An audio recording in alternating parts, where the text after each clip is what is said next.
was it like growing up in Paint Creek, Texas? Well, let me geographically kind of pinpoint that for you, because it actually wasn't even on a map until I got to be the governor of Texas in 2000.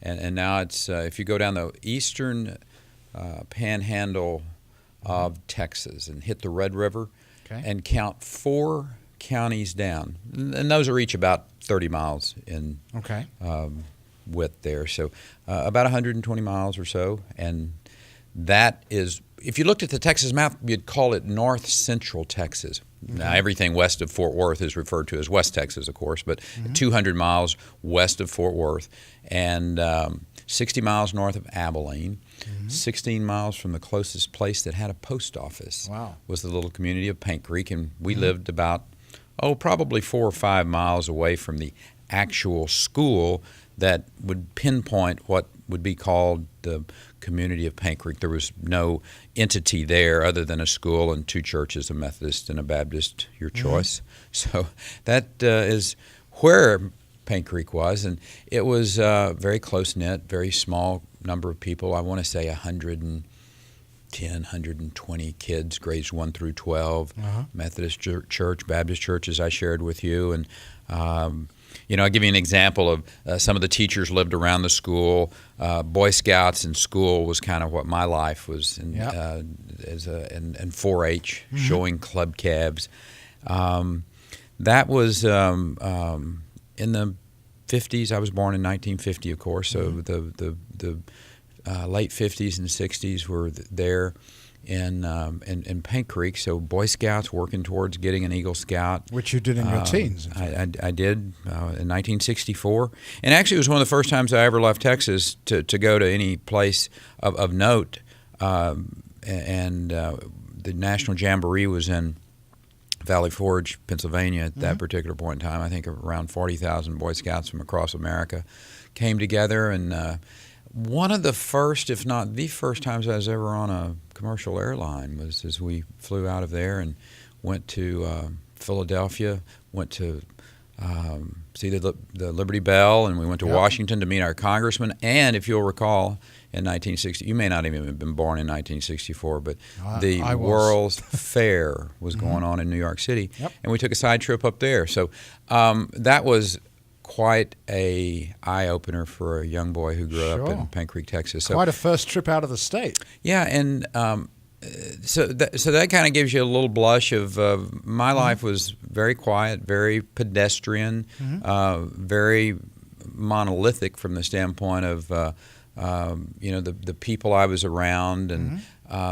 my world really didn't change a lot until 1973, and I went after college, became a pilot in the Air Force, and then I kind of went from pedestrian to Mach 1.2, and literally and figuratively from the standpoint of living all over the world.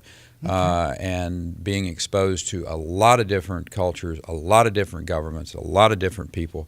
And as a 25, 26-year-old man is when I went through a really maturing process of understanding what a great country America is, because I left and I got to go see what other people go through, how they live, the freedoms they don't have, and what we all too often take for granted. Absolutely. And other people around the world. You, of course, having grown up in another country, you've had that opportunity as well to understand the power of the freedoms of America. The greatest country on the face of the earth. I want to stay in Paint Creek for a while, though, because I want to explore some of these things. You grew up, your mom and dad were Ray and Amelia. They were tenant farmers originally. Yeah, and that's a sharecropper. What I found out, my wife told me the other day, she said, I was in Iowa and I used the word tenant farmer, and somebody looked at me odd, and she explained what it is, and they went, "Oh, sharecropper." There you go. But you first 5 years of your life, no indoor plumbing, clothes made by your mom. Yeah, my mom made my clothes up to including when I went off to college, so that wasn't. My mother's and still is a great seamstress and quite a talented quilter. Were you aware that you were growing up in a family that wouldn't be classed as rich by any standards whatsoever? Not really. No? We had everything we needed. I had a Shetland pony and a dog, and we raised our. We milked our cows. We had chickens and fresh eggs and a garden during the summer months, and my mom canned, and so we had everything that we needed. So I wouldn't. And if you ask me today, were you poor? No. As a matter of fact, I would consider myself to be rich, not in material things, but in the great family and the community I lived in and faith. Not at all poor. Okay. Well, I promised you we're going to get to the issues. I just want to deal with a couple more things. I'm yours for the afternoon. Getting to know you and getting to know how you arrived at this point in your life. I think it's important to visit the past. Now, your dad, of course. I can answer that one for you. It's by the grace of God, and he does have quite a sense of humor. Oh, trust me, he was looking out for me last night. I promise you. Your dad was a tail gunner in World War II. He flew 35 missions over Europe, which is a lot to have survived. Did he talk much about his service in the war when you were growing up? My dad didn't. There was a shoe box that had a great deal of his memorabilia in it. Each of his missions, he took a little tag off of each bomb and wrote where the mission went, what the conditions were, what the flak was like, what the fighters were like, and the date of the mission, and he kept all of those along with his medals and what have you. And my mom here within the last 10 years put it into a scrapbook, and it's quite a impressive collection. But Dad just wanted to come home and live in peace and farm that small little piece of earth that he rented, and his buddies would come from time to time to visit him. We would go. I remember one summer when the crops were laid by, we went to Aurora, Nebraska, to visit with Sandy Denson, who was one of his crew members, and I still keep up with the girls. Dad's the only one of the crew still left alive. I had them back in 2000, I believe, in 1 to the governor's mansion after I was elected governor, and the memory serves me correctly, I think 3 or 4 of his crew are still alive, and now they've all passed with the exception of Dad. So when they would show up, I would stand on the side of the circle and listen, and they would talk about their old days of flying and what have you. But other than that, no, there was so many who took part in that war don't want to talk about what they went through. It's Dad was 19. They were an incredible generation. I think about being 19 years old and being in the tail, which is probably one of the more dangerous spots. And in 1944, your chances were a little better than in 1943. But I want to say a third of the crews never were, not good odds. As a matter of fact, I think it was the most dangerous job in the military, even more so than being an infantryman in the Pacific, was being a 8th Air Force crew member. It was they were something. To have flown 35 missions over Europe was quite something. Let me ask you this. Do you remember, and you'll be in trouble if you don't answer this the right way, do you remember the first time you laid eyes on Anita? I do, and it wasn't that I was particularly paying attention to her. And we argue still, and it doesn't matter whether it was I was 10 and she was 8, or I was 8 and she was 6. We both were. My mother thought it important for us to learn how to play the piano. So once a week, my mom would drive us in the 16 miles into town, and I took piano lessons. And Anita and I actually sat by each other in the late 50s at a piano recital. And I'm sure I was not happy because I had to sit by a girl. And then the next time I remember seeing her was in 1966. And she had changed in a wonderful way and become a beautiful young lady. And that was when I asked her, well, it wasn't later in that summer, I asked her out on our first date in August.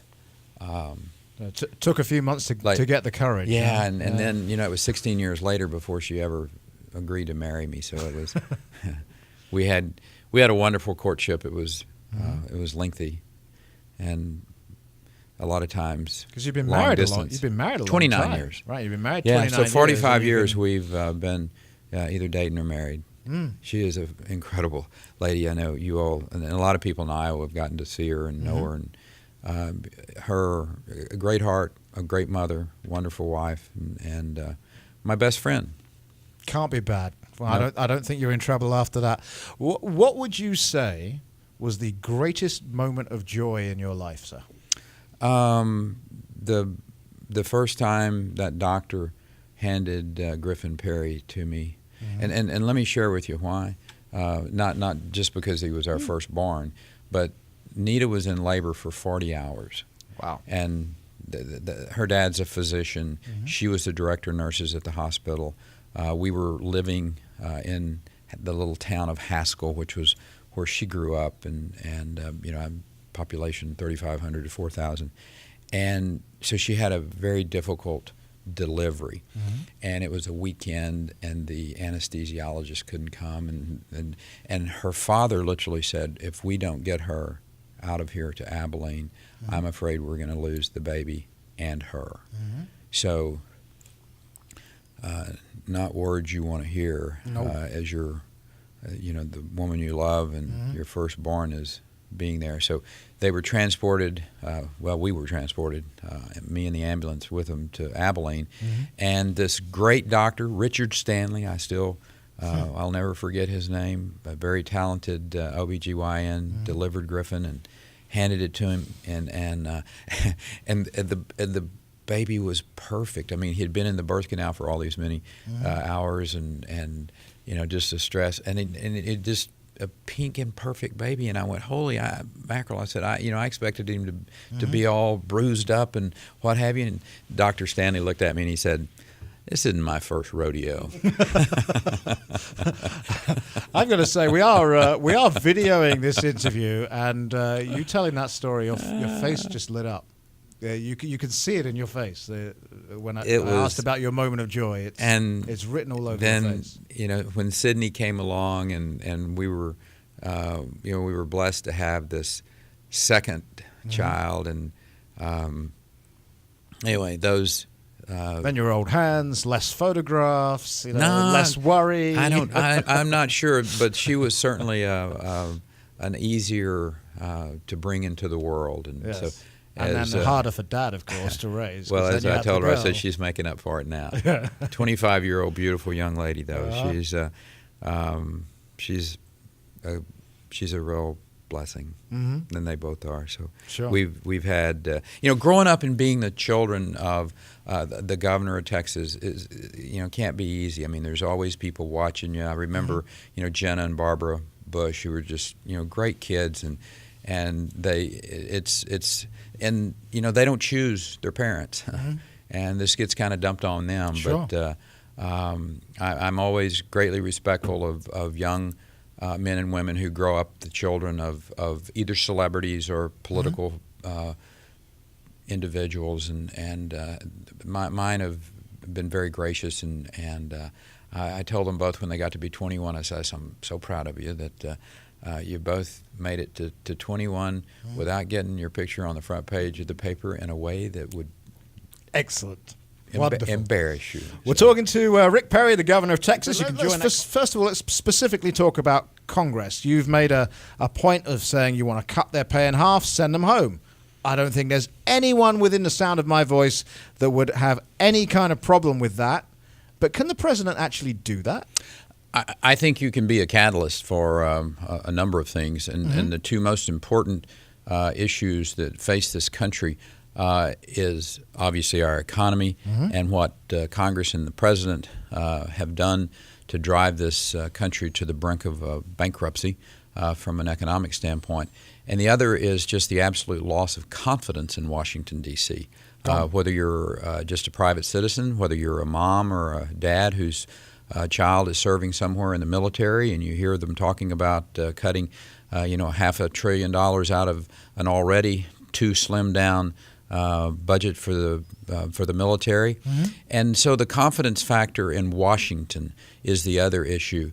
And you can deal with both of those with a president who has the courage to go across this country and use the political capital that individual can have and build up to pass a balanced budget amendment to the United States Constitution, and at the same time a constitutional amendment that allows for demands and directs a part-time Congress, cut their salary, cut their staffs, send them home, let them have a regular job, and work and stay in their communities under the laws that they pass. Now, the reason that makes sense is because that's what most states do. For instance, I've had the great privilege for the last 11 years of being the governor of the 13th largest economy in the world. And our legislature only meets for 140 days every other year. We pay our members of our legislature $600 a month. They come in, they get their work done. We are required by the Constitution to balance our budget, and then we go home. And they go home. Obviously, me being in the executive branch, which is a full-time position, but the legislators, and in this case it would be Congress, could operate the same way. A budget, they could 2-year budget cycle, and if the president saw an emergency or some issue, which we do from time to time, I mean, obviously, and it would work, and I think Americans would again begin to have more confidence that Washington's not spending all their time there, not taking care of the people's business, nor spending all of their money. Yes. That all sounds great. And you say you could be a catalyst. The president could be a catalyst for this to happen. But at the end of the day, they've got to vote for it. And they never seem to be willing to vote for things that are not in their favor. I think, well, actually, if they give some thought to this, I think they will find that it could be in their favor. And here's the reason why. Although they have very substantial salaries, I think it's $174,000, which is about 3 times what the average American family makes, there's nothing to say that they can't go home and have a private sector job that makes more money than that in some form or fashion. Absolutely. But I also look at it as a form of term limits, and don't pay them enough to where that it is a full-time job. And people will come, they'll do their service to the country, then they'll go back and work. Somebody wants to stay and they have the means of which to stay longer, fine. But at the end of the day, what we found in Texas, and I would bet even here in Iowa, is that these legislators, as a general rule, don't make this a full-time aspiration or vocation. It's an avocation, and I believe in it with all my heart that it can happen, and frankly, I think it should happen, because if we don't get confidence back in Washington, this country is going to continue to deteriorate and be corrosive with these relationships that are being developed there. In another ad, you said you're going to open up the gas and the oil fields again, and once again, I've got to say to you, with the environmental lobby being as strong as it is, can the president actually achieve that? Actually, you don't have to go through Congress for that one. So, I respect people's opinions that are in the activist environmental community, but the fact is this.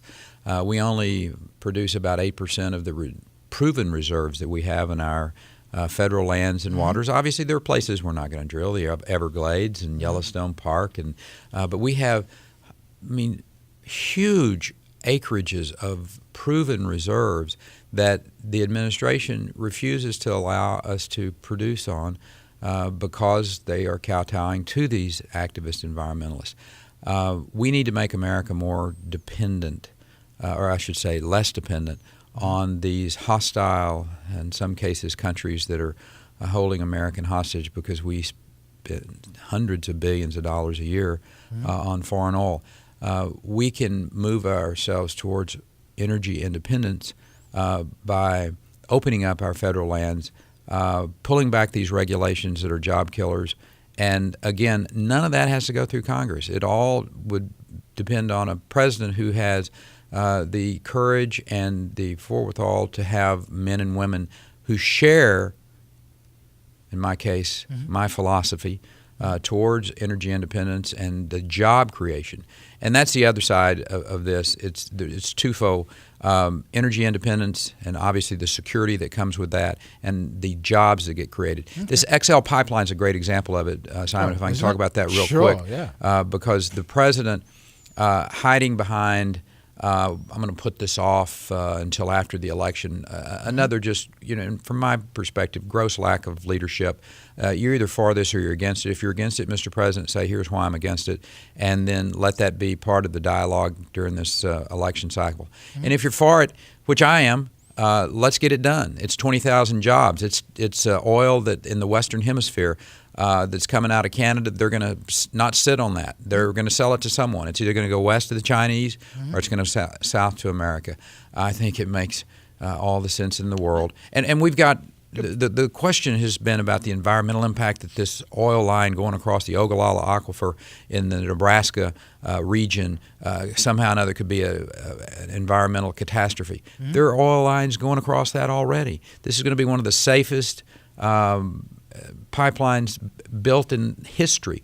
But this is what we're facing, though, because the president now, there's audio of him saying it, I could play it if I felt the urge, is said that the jobs that are created by this pipeline are actually outweighed. He actually said unemployment benefit creates more jobs. Wow. Those words came out of his mouth. Now, considering the mainstream media hasn't taken him to task for this completely asinine comment, how big a task is it going to be for any Republican candidate to beat him next November? I mean, if you can't take a shot at the president for saying unemployment benefit is going to create more jobs than opening a pipeline. Well, unemployment benefits are a disincentive for people to work. And I happen to think that Americans want to work. They want the dignity of having a job. And exposing this president for who he is, and that is in believing that these Keynesian theories of government will spend enough money, it will create jobs.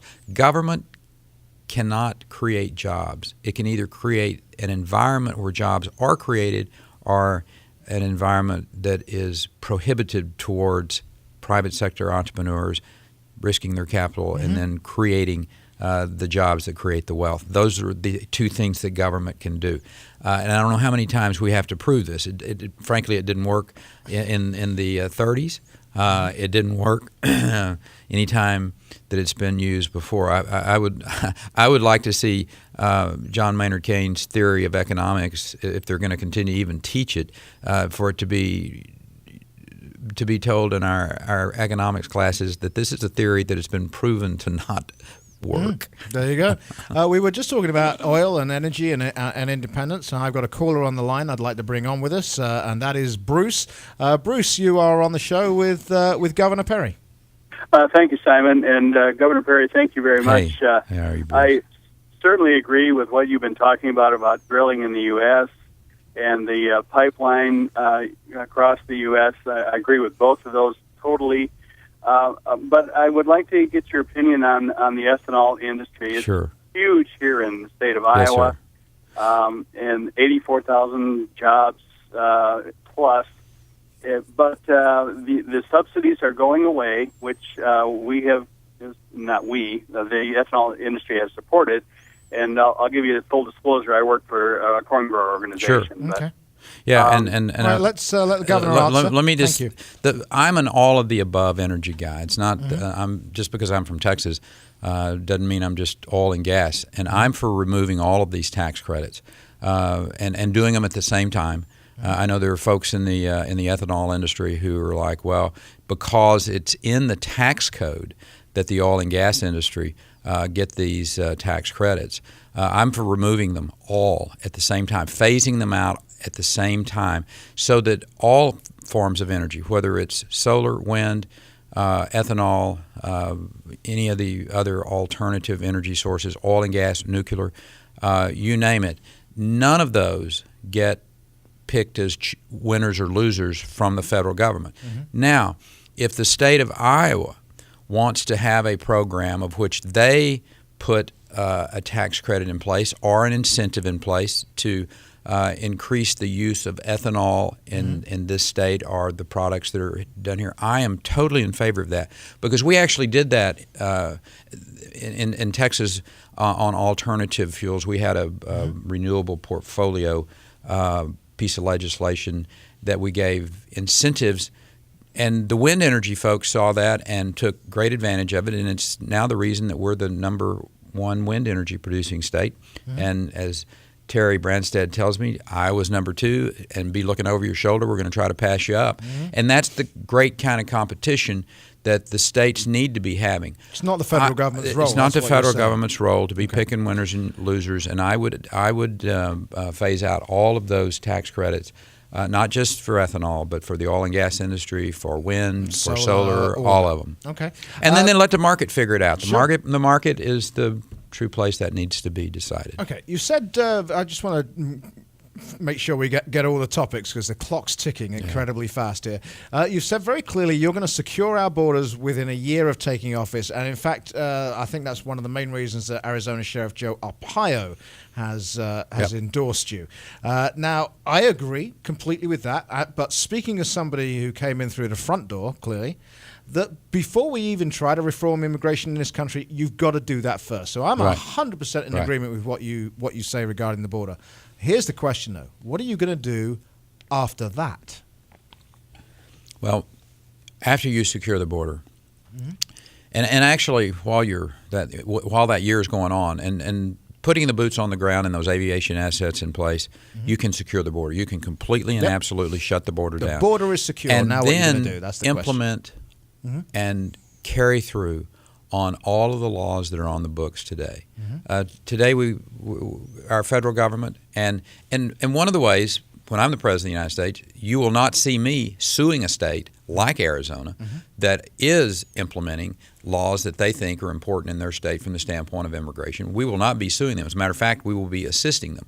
And what you see happen in those states, this is early evidence that if we will just put those or enforce those laws that are on the books, a substantial number of individuals who are in this country illegally will leave and go back to their home countries. And then at that particular point in time, we can have a conversation about how do you deal with because nobody knows what the number of people are going to be. Is it going to be a large number? Is it going to be a small number? But let's do the work at hand and enforce the laws that we have on the books today, Simon. That will address a substantial number do you feel it's of these issues. I'm sorry to talk over you. No, it's all right. Do you feel it's important that we make it easier for people to come into the country legally? Depends on who they are. And I don't have a problem with making it easier for people who meet certain criteria that we may have and we may need. For instance, if it's highly technically trained individuals that are going into the technology industry and H-1B visas speed up the process to get them in, I think we talked about the idea of individuals who are over here on green cards to go to school, and they're in particular types of disciplines that are important for us to grow and to continue to lead the world in innovation, make it easier for them. If it's someone who comes in and says, listen, I want to join your military and serve and help defend this country, you may, so I think, yes, the answer is yes. And then we can have the discussion about, what are the parameters of which we would make it easier. Having gone through it, I can tell you that it's at its most difficult in a government way, if you see what I mean. The bureaucracy is a nightmare. Everything and is more difficult and it doesn't make sense in a government way. Well, of course. Here's the classic. It's part of the problem. The classic example is you got to have a medical. Okay, make sure you've got nothing communicable. I'm completely in favor of that. It is a throwback to Ellis Island, but I'm completely in favor of that. I had been in this country 3.5 years before I received a medical to make sure I didn't have anything communicable. That doesn't make a lot of sense, does it? Not really, does it? Apart from to the doctor lobby who took $450 off me. So, it's that kind of thing. Can we streamline it and get rid of some of the ridiculous bureaucracy that exists within this process? And you just said the magic words that make most Americans really upset with Washington, D.C. in particular, and even state governments to some degree, and that is the ridiculous bureaucracy.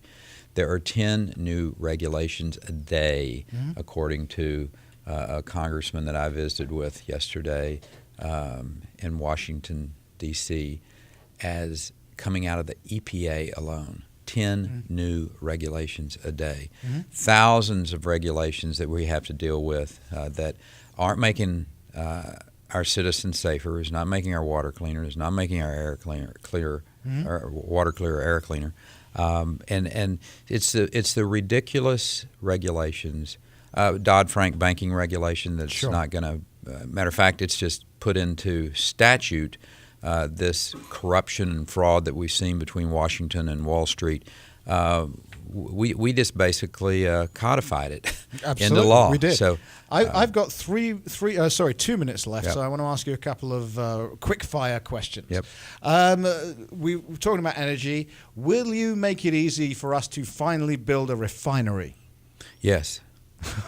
How long has it been? 30 years? 40 years? Close to 30 years. Unbelievable, isn't it? It's well, and the XL pipeline's a great example of it. If it opens and it comes, there'll have to be new refineries built in the United States to deal with that. Some of them may be up in the North Dakota area where the Bakken Shale is, and some of them will be further south where that XL pipeline, those tar sands go. Okay, you've had some issues in debates. Everybody knows it. You're happy to talk about it. In fact, the last one, where you lost an agency, I thought was a very human moment myself. But if you were to become the GOP nominee, should the thought of you facing the president give those who want a Republican to take that office, should it give them cause for concern? Not really. I am quite comfortable that I'm going to be talking about this president's total lack of leadership, his loss of 3.5 million jobs, or however many millions of jobs we've lost. I mean, his vision for America to turn it into Europe is becoming a reality. And I don't think Americans want to be Europe. They want to be uniquely American. And warn about it every day. So I look forward to – and listen, if Americans are looking for the slickest debater, don't vote for me. I'm not it. We've already got that person, and he's sitting in the White House, and it hadn't worked out very well for us. Absolutely, and we all understand that. But the one thing that he is great at doing is running for office. Right. He's not great when he gets there, but running for office is fantastic, and he's going to have $1 billion to spend. Should we not be scared of that? We should be concerned, sure. I mean, it's one of the reasons that Americans need to realize that this is about the future of this country. But I've been elected 3 times to the second largest state in the nation, and a couple of 3 times before that statewide. And my ability to run a campaign, I am quite comfortable with. And this is going to be a campaign about the future of America. And we saw and heard hope and change. There were a lot of Americans that said, you know what, let's give this guy a chance. We have given him a chance, and he has been an abject failure.